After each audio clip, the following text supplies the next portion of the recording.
Anebaziza nange njagala kwebaza Katonda. Era nga njaga tumusabire sinze zeka ffena tukole ki? Tugenda kola emikono gyaffe tusabe Katonda ali mu ggulu awulireessaala amazima n'obweka omwami atwala omukyalo bamubeererawo n'atuuka gyali lwaleero katusabire Nanyondo Karo ave tumugya mutaka ayambuke waggulu nafe ajja tujjayo n'emirimu gyaffe mu linnya lya Katonda. Taata twagala kwebaza ku lunaku olwaleero mwena tuwanike emikono gyaffe waggulu. Taata tukwebaza ku lw'ekisa kyonna okwagala kwo era olw'omukyalo Nanyondo Karo. Taata olunaku olwaleero omusakato omukono omulala singa ze singa ffe naye nga gwe eggulu nga bw'ogamba oyogera mu kigambo kyo nti awali ababiri oba abasatu mu kigambo kyo teolemenga kubeera wakati waabwe. Naye raba Mukama tuli bangi era tuli ku lubalama nga gwe bw'otambula ku lubalama ng'owulira enjiri ku lubalama n'owonyanga abantu n'oyimusa abalema n'oyimusa abaavu. Taata mu kana akaseera tuwanise emikono gyaffe ng'abanakitobo era nkulwa kya muswa. Taata nga twagala mukyalo n'agende mu paliamenti weebale wamulwanirira entalo ezaali ku kamyufu n'awangula n'olwaleero awadde n'olusozi lubadde lunene naye era nalwo aluteese mu nnyanja luguddeyo.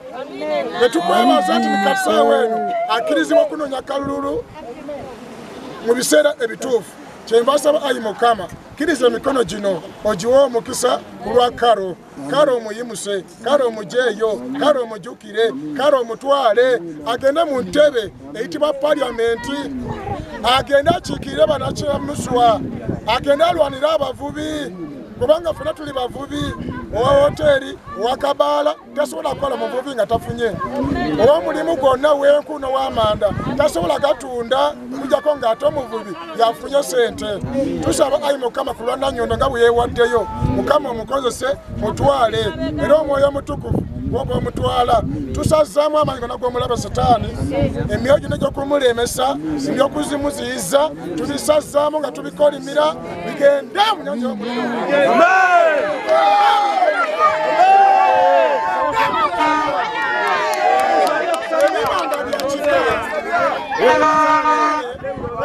Ebitali bya Katonda enzikiriza nga Mukama byonna tubikuba omuliro bigende.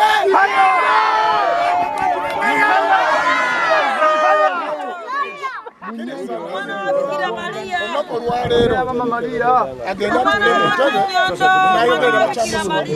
Mukkiriza agende alabe omukono gwo. Mukkiriza agende akiikire abantu. Mukkiriza agende bw'aba yakusobya ku luli Mukama ku luno saba musonyi omuwe ekisaata ekirala kirala. Wayogere nange nga bwe naaze wano n'ongamba esaba ensonga bbiri abantu bawe ensonga bbiri ekisa n'okuganja. Kyeva nange musabire ekisa n'okuganja buli gy'anaatambulira ebigambo bye babiwulirize buli ekimuvaamu kibeere nga kinyumira abantu era buli omu abeere ng'asiima buli omu abeere ng'amwagala. Neyali amukyaye nsaba bakomewo bamwagale mu linnya lya